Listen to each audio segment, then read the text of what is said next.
engines. So the bottom end of this engine came out of the Mark IV Supra, and the top end came off of the Toyota Sora. So it's a 1.5 JZ, makes 600 horsepower, and these guys mixed the engines up to get a really good compression ratio. So Toyota never did that, but they did it. They did it, yeah. These guys creating some seriously good engines. Tell you what, drifting is the future.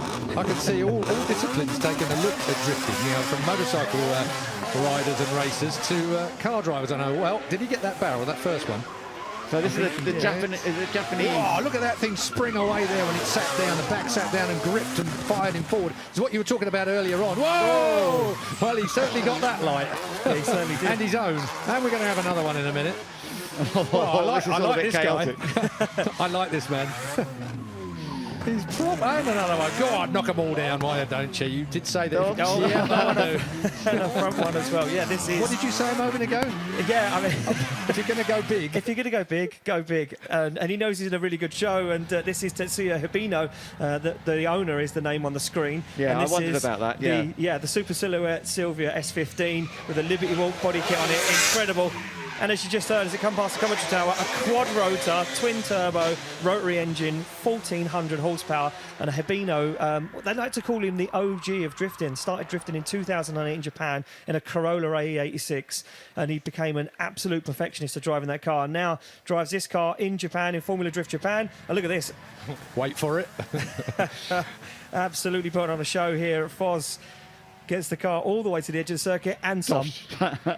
Didn't even turn green.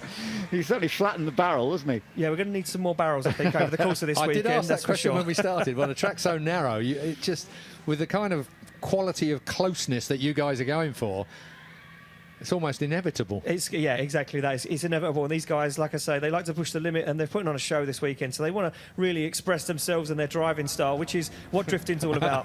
They're not going to put the top on that barrel, that is for certain. No, that one's going to be What missing. were you talking about, Kevlar earlier? I think we need Kevlar barrels that spring back into shape. That could be a market there. There could be a hole in the market for Kevlar barrels. Maybe we can get a man in white overalls to hold the lid. He's got the door open as well now. Yeah, very hot inside those cars. Right. Last weekend we were seeing temperatures inside the car of 60 degrees for the drivers. So, but they have extra cooling systems, these things too, don't they? Because they run very hot. Yeah, so what you're not going at speeds to cool with the radiator. 100%, yeah. So what we found in the last 8 years with the evolution of drifting, as we like to call it, is that destroyed the garage as well. If it wasn't finished, it is now. These guys very quickly learned that to balance these cars perfectly and get the cooling absolutely dialed in was to move the radiator to the rear of the car. That increased water volume. It also increased how much time it took the engine to heat the water because it was circulating so quickly. So they run a lot of electric water pumps in the boot. They transfer the water